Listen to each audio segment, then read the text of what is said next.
Olá, alunos! Vamos falar hoje sobre o que muitas vezes também é conhecido como a velha teoria quântica. Na verdade, a velha teoria quântica, ela fazia uso de conceitos clássicos e quânticos. Não era nem uma teoria quântica, nem uma teoria clássica. Alguns também se referem a essas teorias como sendo as teorias semiclássicas, né? E vou falar também, ao final, sobre a formulação matricial, né, de Heisenberg, Born, né, e Jordan. Muito bem. Então, eram as primeiras tentativas que foram feitas, né, à procura ou à busca de uma teoria quântica. É isso que nós vamos abordar agora. Eu só queria chamar a atenção para um aspecto das primeiras teorias quânticas. Isso é bem interessante. Por quê? É, na verdade, aquilo que a gente... ou que acabou resultando do nome teoria quântica. Então, eu vou explicar aqui o nome teoria quântica, né? Essas primeiras quantizações, elas eram curiosas, né? Todas elas eram baseadas na ideia de quantum. Por isso é que começamos a chamar essa teoria de teoria quântica, né? Antes de mais nada, né? O que é quantum? E o que é quanta? Ou quantae? Melhor com E aqui, né? Que é o plural de quantum, né? O que é quantum? Quantum é uma quantidade elementar de alguma coisa. De forma que as grandezas físicas seriam tais que aquela grandeza física seria um número inteiro do quantum da grandeza, ou a quantidade elementar daquela grandeza. Então, quantum é isso, né? É a quantidade elementar de alguma coisa. E quando uma grandeza exibe valores que são múltiplos de um número inteiro, dizemos que ela é quantizada. É isso. É a primeira formulação, é a primeira ideia de quantização. Depois mudou. Quantizada quando o espectro é discreto. Mas no início, a coisa, na verdade, era assim. Lembram-se de Planck?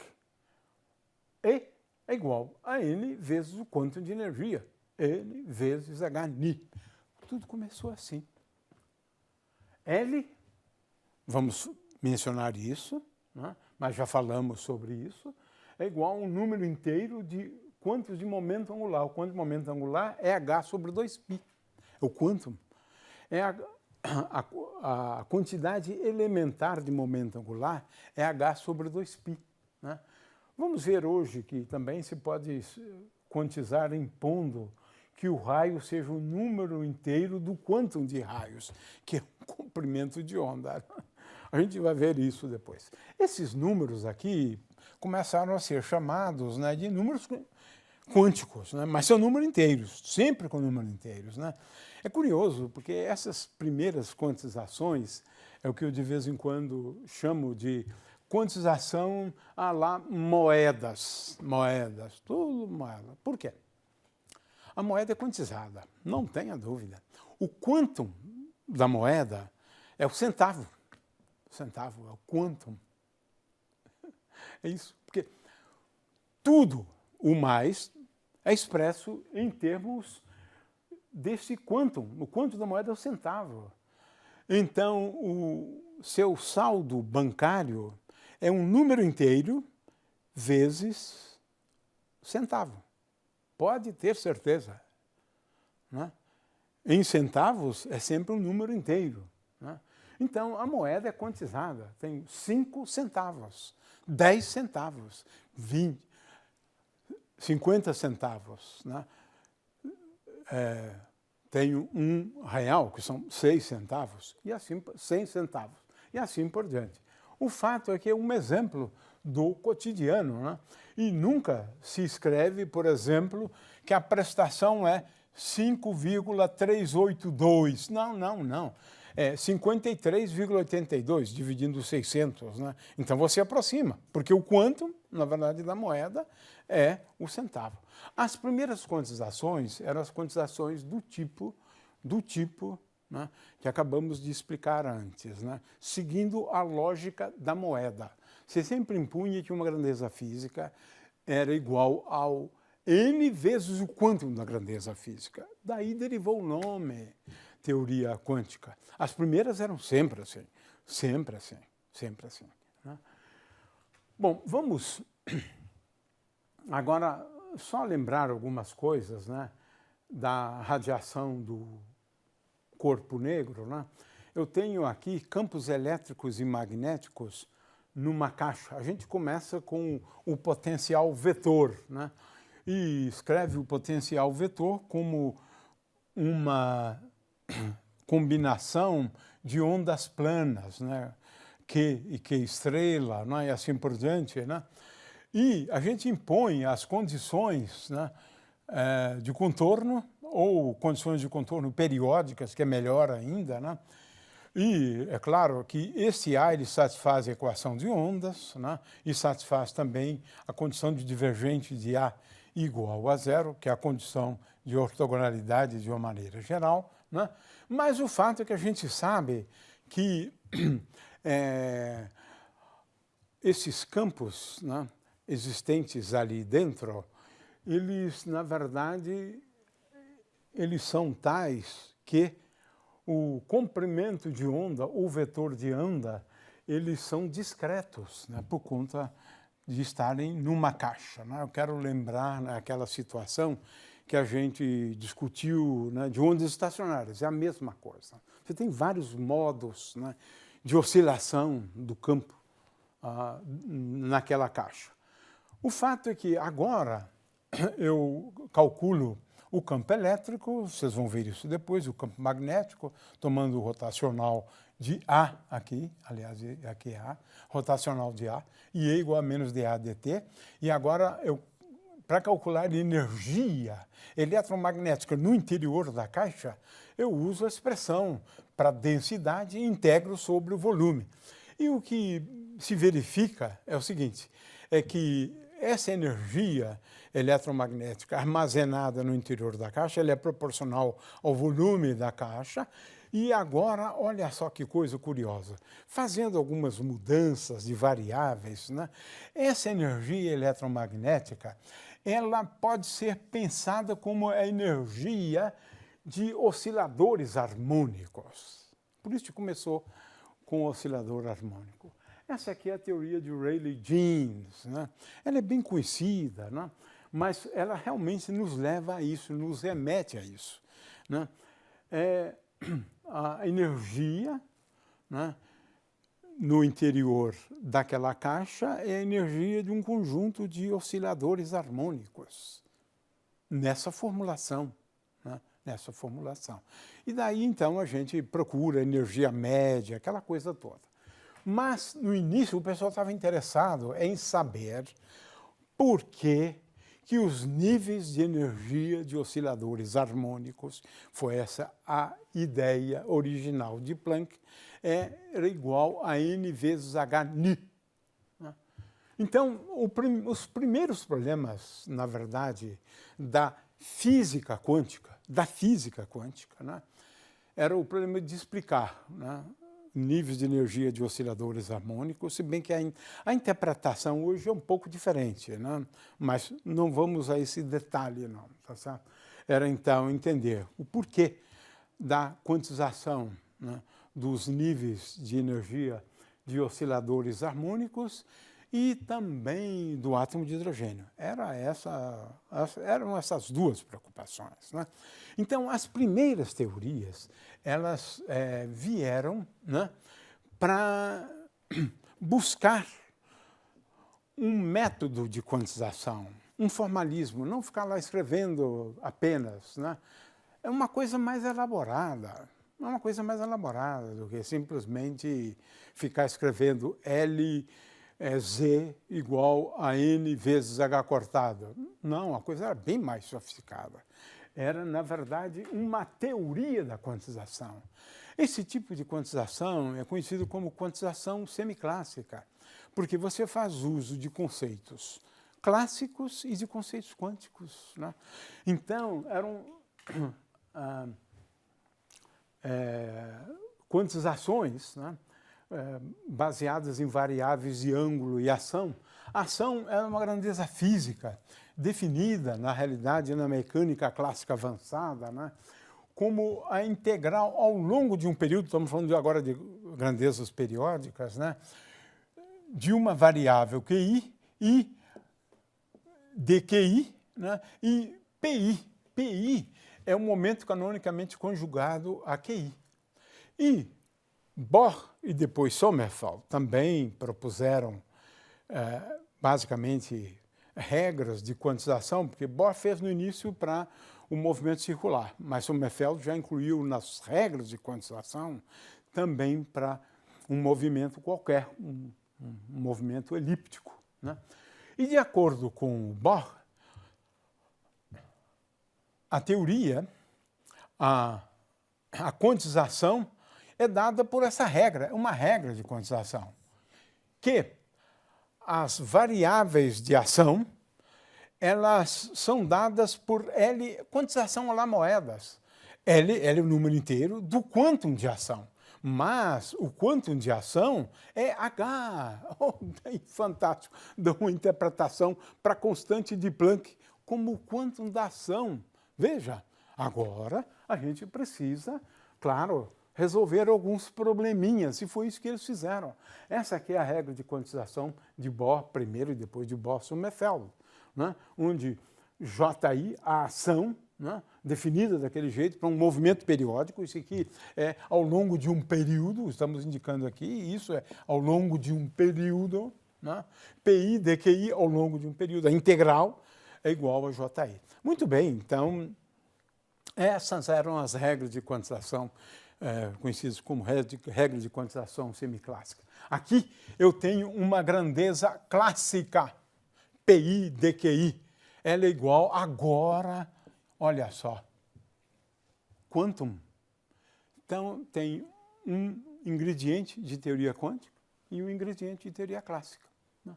Mas isso deu resultados fantásticos, né? Por exemplo, como Bohr obteve, né, a quantização do oscilador harmônico. A ideia é, agora, no oscilador harmônico, a partícula se movimenta ao longo do eixo x, né? Tem um momento P, Px, né? Então a ideia é P dx, né, igual a n vezes h. Lembrando que a integral é sobre o período.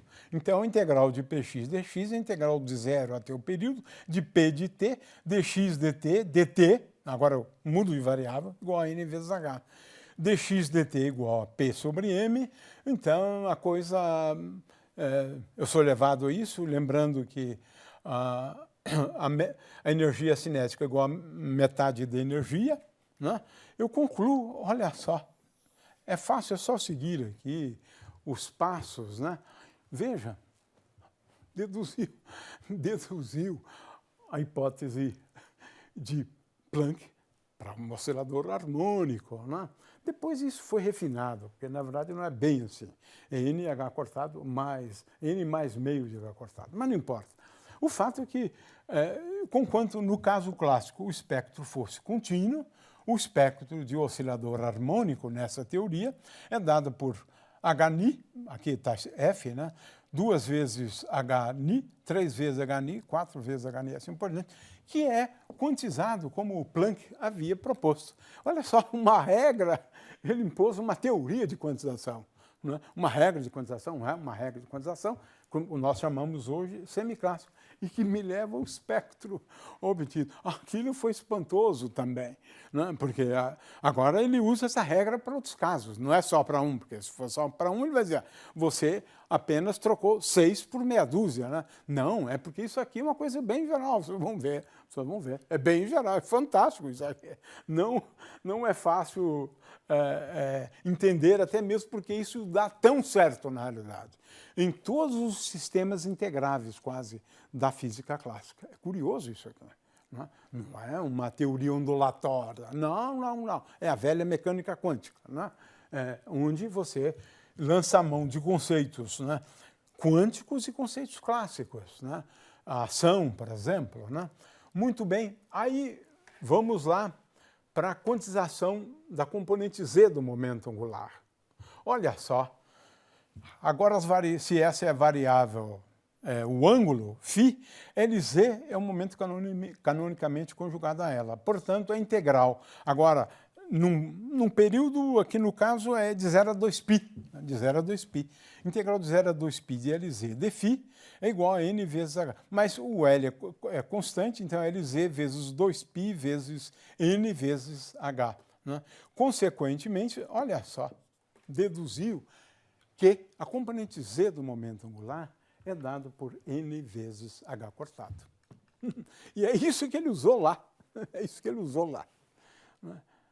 Primeiro ele começou com essa regra. Mostrou que a regra vale no caso do oscilador harmônico. Agora utilizou aqui e finalmente utilizou lá.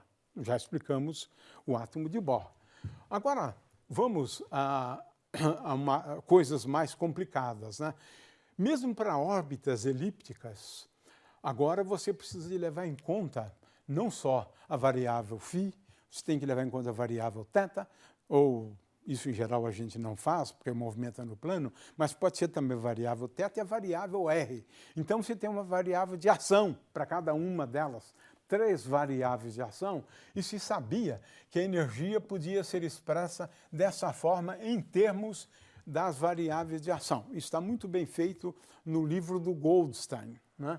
Onde ele explica como se pode obter a energia em termos de variáveis de ação, porque agora é a famosa teoria envolvendo variáveis de ângulo e ação, que é uma formulação muito avançada da mecânica, né?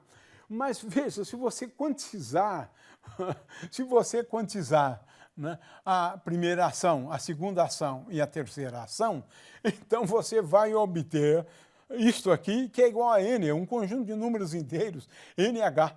Olha só, dedução, dedução daquela expressão para os níveis de energia do átomo de hidrogênio, mas sem falar em órbitas circulares, porque de fato as órbitas em geral, né, são órbitas elípticas, é só quando a energia for mínima, né, que você tem uma órbita circular. Né? O que eles impuseram é que a ação era sempre um número inteiro vezes o quanto de ação, mas 3 tipos de ação, uma associada à coordenada φ, a outra associada à coordenada θ e a outra associada à variável r. Né? 3. E aí, veja, para órbitas elípticas, agora estamos falando de regra de quantização de Bohr-Sommerfeld. Né? Porque Sommerfeld estendeu esse tipo de quantização para outros tipos de órbitas. Né? O fato é que, olha só como funciona essa teoria, coisa impressionante. Né? Agora com órbitas, claro, com órbitas elípticas. Né? Vamos agora a mais um exercício. Esse é bem bonito mesmo, bem bonito. Que é como deduzir, né, o espectro do átomo de hidrogênio, mas fazendo uma outra hipótese de quantização parecida com essa aqui. É a mesma, mas de um jeito diferente. Agora, utilizando a hipótese de de Broglie. O que é a hipótese de de Broglie? Na verdade, aqui a coisa seria realmente bastante simples, né? É a ideia de que P, né, dx é igual a n vezes h, vezes dx. Mas agora eu vou trocar o dx por dl. Como o P é constante, então P, aqui que eu tenho P, vezes dl, a integral de dl é 2 vezes π vezes r, igual a NH. Ora, mas como a gente sabe, né, que P é, agora usando a hipótese de de Broglie, P é igual a H dividido por lambda, veja só que coisa curiosa. É a quantização dos raios. Eu obtenho aqui a quantização dos raios. Ou seja, os raios são tais que 2 vezes π vezes r é igual a n vezes lambda, lambda é o comprimento de onda. Então, as órbitas obedecem a essa regra aqui.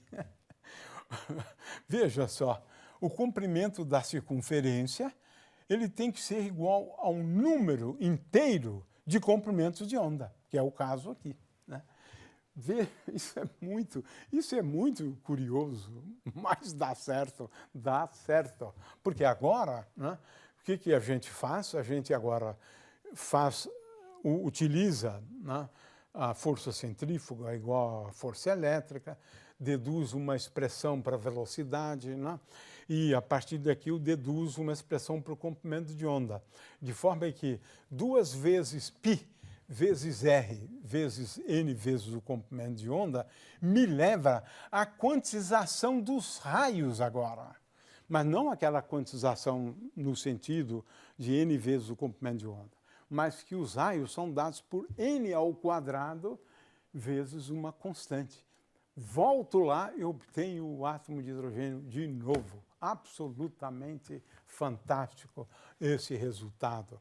De forma que eu posso ter a circunferência, né, de tal maneira que o comprimento dela, né, seja igual ao comprimento de onda, né?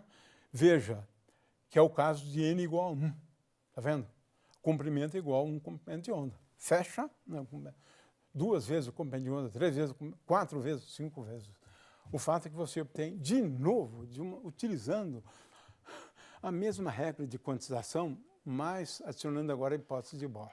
Fantástico isso, fantástico. Você parece ter uma consistência dessas formulações, né? Muito bem. Vamos agora analisar a formulação matricial. Essa é uma formulação matricial que eu considero ser absolutamente fundamental, porque ele estabeleceu as bases para a nova formulação. Isso foi feito em 1927. No mesmo ano, Heisenberg escreveu um trabalho e depois Born e Jordan escreveu um outro trabalho praticamente reformulando o que o Heisenberg fez, mas as ideias, de certa maneira, estão aqui. Mas eles estabelecem o CERN. O CERN é uma quantização muito complicada para explicar o espectro do oscilador harmônico. De novo, oscilador harmônico. Essa é a preocupação. Né? Quem é que entende aquilo que o Planck fez? É isso, né? Então, veja, de novo, aqui estou escrevendo, né, a hamiltoniana em termos de P e Q do oscilador harmônico. Né? É um oscilador harmônico simples, né? Claro, é desse que nós estamos falando. Aí vem eles com a ideia de matrizes. A gente vai depois escrever essas matrizes. De qualquer maneira, a ideia é que X fosse representado por um operador e P por outro operador. Uma matriz.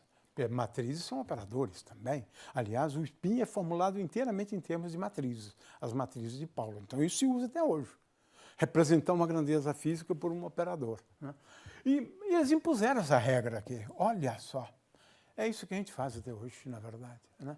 É assim que a gente quantiza uma teoria, impondo certas regras de comutação e Heisenberg chamou muita atenção para isso, entre grandezas cinemáticas. De acordo com ele, o negócio era mudar a cinemática. Né? Mudar como?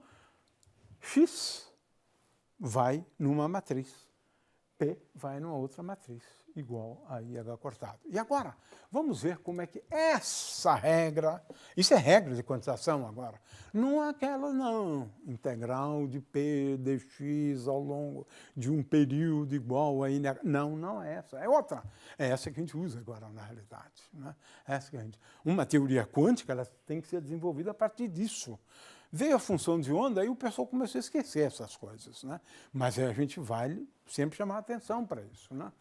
Aí a ideia é o seguinte, eu introduzo outra matriz A e uma matriz que eu vou chamar apenas de A transposta, porque eu vou lidar só com grandezas reais. Se for complexas, né, é um pouco diferente. Seria o hermitiano conjugado desta aqui. Mas sendo real, é A transposta. Pronto. Introduzindo essa grandeza, P pode ser escrito em termos delas assim, né? E A e Q escrito em termos assim. Q aqui é a coordenada, uma coordenada x. Né? Muito bem. Agora, aquilo implica que a relação de comutação entre A e A transposto deve ser igual a 1. E que, também, isso é fácil provar, agora a Hamiltoniana é escrita de um jeito mais simples. É H cortado ômega zero, ou ômega apenas, A mais A, em termos desses operadores, dessas matrizes, A mais A igual a meio. E também se verifica essas relações de comutação, e a gente vai lá na frente explicar como é que a gente calcula isso. Aí eles tomam elementos de matriz, MN, porque eu estou falando de matriz, né? Então H, MN, a matriz hamiltoniana, a mésima componentes MN da matriz H. Tenho a matriz A, MN e assim por diante. E A transposto, vamos escrever assim, T, MN. Né? Bom, aí tomando e admitindo, porque isso é fundamental na proposta deles, que essa matriz aqui seja uma matriz diagonal. Né? Hoje a gente sabe que quando a matriz diagonal, ela é tal que os autovalores daquela matriz são valores bem definidos. Mas eles começaram com essa hipótese aqui, né? Que é o que a gente faria ainda hoje. Consequentemente, com essa hipótese, se eu tomar os elementos de matriz, eles satisfazem a estas equações aqui. Veja, em primeiro lugar,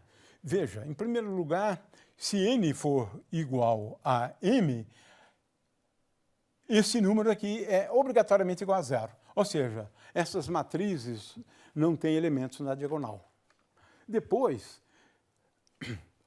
a gente obtém para m e n diferente de zero, se forem, essa condição. Mas aí eles têm que impor que os únicos que são diferentes de zero, para obter aquela regra de quantização sob essa forma aqui, seria ter apenas elementos de matriz do tipo m-1, ou m-1 e m, não importa. Né?